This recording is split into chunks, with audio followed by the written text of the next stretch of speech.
In fact, what happened 2 weeks ago is very shocking because it was demonstrated to all of us, in fact, indeed the whole world, that in Malaysia, even an elected representative, a lawmaker, can be kicked and punched by a policeman.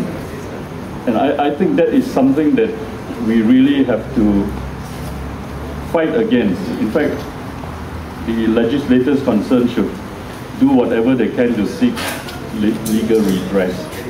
What is the meaning of democracy when even elected representatives, our elected representatives, are treated like common criminals? You know, don't talk about the common rakyat.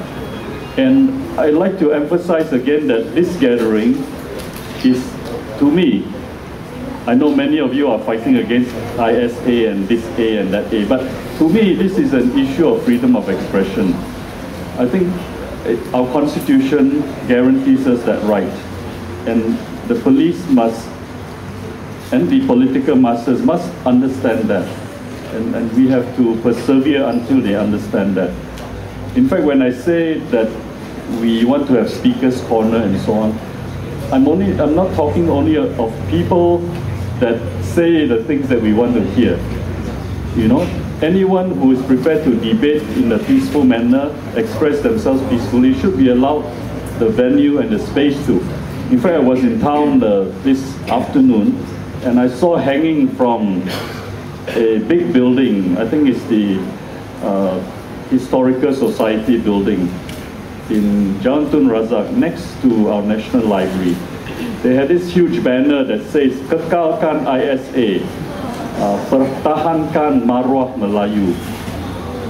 I mean, freedom of expression, I have no complaints about that, but of course, it's very sinister when people connect a piece of law to an agenda or ethnic agenda.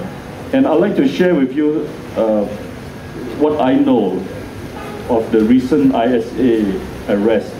You would have read in newspapers, especially Utusan, you know, that these people were arrested. Teresa Kok, for example, was arrested because she was opposing Islam and this and that. But I tell you, the amount of goodwill and support for her from the people, from the Muslims throughout the whole country, and especially in Selangor, it's unbelievable.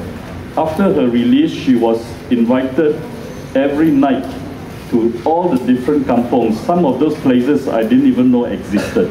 They were so remote. And the crowd was amazing. You have 200, 300 village folks that came out because they wanted to hear her side of the story. There was so much goodwill for her. And I was told that the mosques throughout the country, and again, especially in Selangor, were actually holding prayers to intercede for her, to pray for her release, to pray for her safety and so on. But these are the things that you don't read about in the newspapers, in the mainstream media. You know, in the mainstream media, they try to pit us against each other. As my good friend Dato' Zaid Ibrahim has been saying every now and then, don't pit the Malays against the non-Malays. Don't pit the Muslims against the non-Muslims. He's been saying that to the politicians, the racist politicians of this country. Because if you keep doing that, and this is his words, you will destroy the nation. But sad to say that someone like Zaid Ibrahim is still a voice in the wilderness.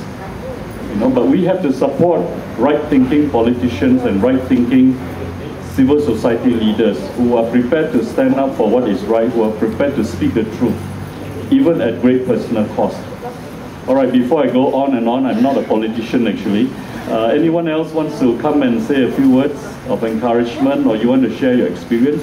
In fact, last week I met a few people who came up from out of town as well, from Ipoh, from Port Dickson, from Seremban, just to join us at this vigil. But again, I'd like to restate the point that let us also not turn this into a police bashing event. You know, most policemen know what's right and wrong, but unfortunately they are dictated to by political leaders as well. I've been getting excellent cooperation from the police in terms of getting a permit for this gathering. And as I said to you earlier, we at the PJ Council will try and find a place where citizens can gather peacefully to express themselves. In fact, Haris was with me when we had a chat with the Menteri Besar about, I think, 2 weeks ago. And he says, yes, we should have a Hyde Park in Selangor where anyone can stand on the soapbox and say his piece.